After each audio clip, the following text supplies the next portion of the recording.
Los hermanos Karamazov, por Fyodor Dostoyevsky, parte 310. Era para adular al liberalismo, les tiene miedo. Y también al abogado. Sí, ¿y qué dirá el señor Fetiukovic? Bueno, diga lo que diga, no va a calar en nuestros aldeanos. ¿Usted cree? En un cuarto corrillo. Lo de la troika le ha quedado bien cuando hablaba de los pueblos. Pues es verdad lo que dice de que los pueblos no van a esperar. ¿Lo recuerdas? Y un miembro del Parlamento inglés se puso en pie la semana pasada a propósito de los nihilistas y preguntó al ministerio si no era hora de intervenir en la nación, bárbara para educarnos. Hipólito se refería a eso, lo sé, era eso.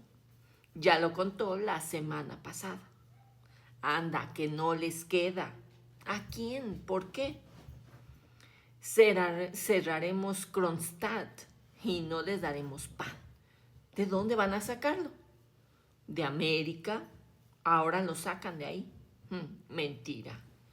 Pero sonó la campanita y todos corrieron a su sitio. Fetiukovic salió al estrado. El alegato del abogado defensor. El arma de dos filos.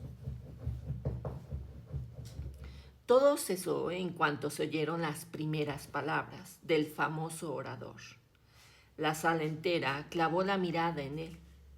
Empezó muy directo, con sencillez y convicción, pero sin la más mínima arrogancia, ni la más mínima tentativa de elocuencia, de notas patéticas, de palabras que removieran sentimientos.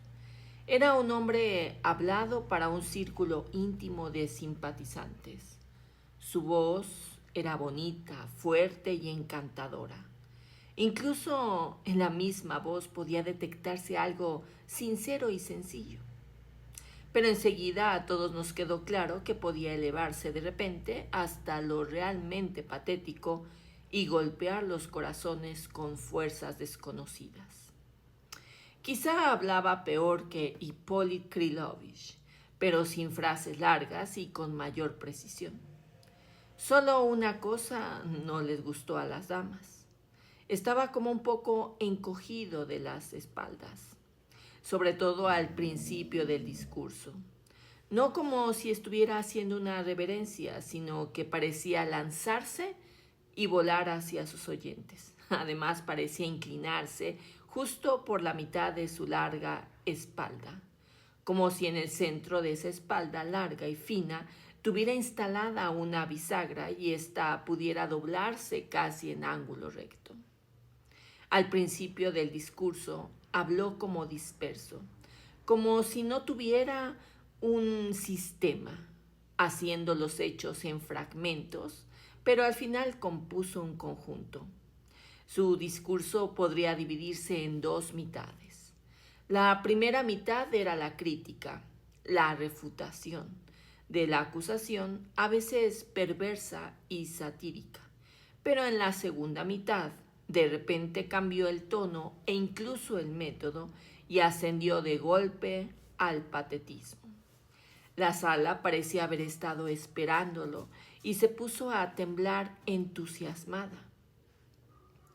Se acercó directo al tema y empezó, aunque su campo de acción era San Petersburgo. No era la primera vez que acudía a Ciudad de Rusia a defender a acusados, pero aquellos de los que estaba convencido de su inocencia o que podía presentirla de antemano. Lo mismo me ha pasado en el caso actual, explicó.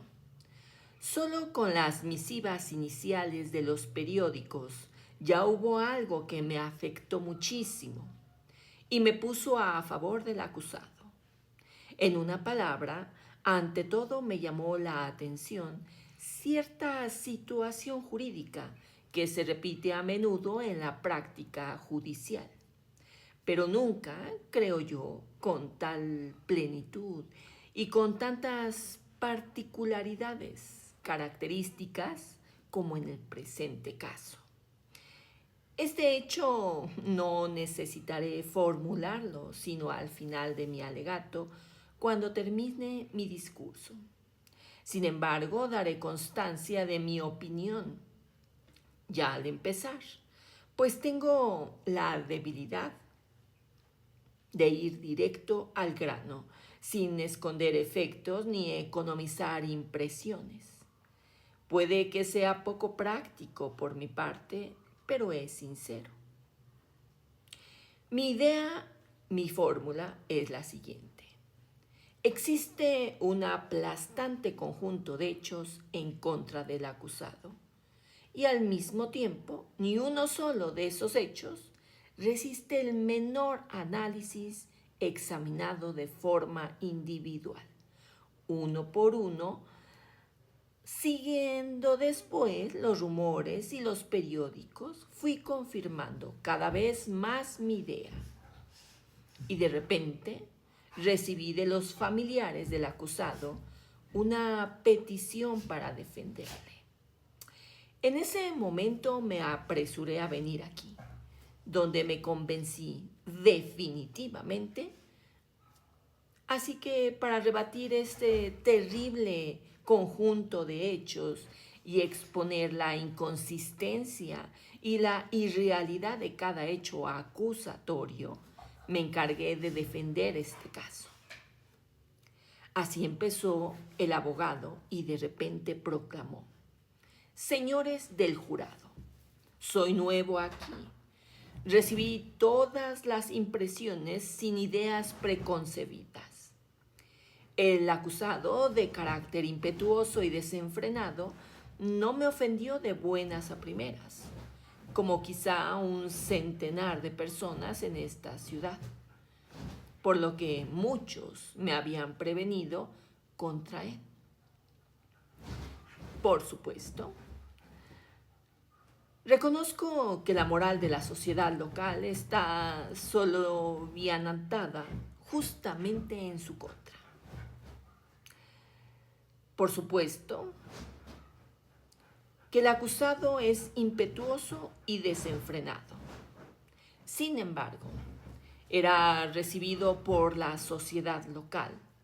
Incluso la familia del muy talentoso fiscal le colmó de atenciones. Nota bene. Ante estas palabras se oyeron 2 o 3 risitas entre el público, rápidamente reprimidas, aunque notadas por todos. Sabido era que el fiscal había admitido a Mitia en su casa en contra de su voluntad, únicamente porque su mujer lo había encontrado curioso. Era una dama virtuosa y respetable en grado sumo, pero fantasiosa, caprichosa y a la que en algunos casos, principalmente en los más nimios, le gustaba llevar la contraria a su marido. Por lo demás, mi tía había estado en su casa escasísimas veces. Con todo, voy a atreverme a admitir, continuó el abogado, que incluso en una cabeza independiente y en un carácter justo como el de mi oponente, haya anidado cierto prejuicio erróneo. Es algo natural. El infeliz se ha merecido demasiado que le traten con perjuicios. El sentimiento moral agraviado y sobre todo el estético.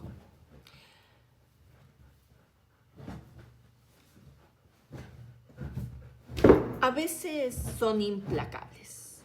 Por supuesto, en el alegato de la acusación, hecho con gran talento, todos hemos oído un severo análisis del carácter y de los actos del acusado, una actitud severa y crítica ante el caso.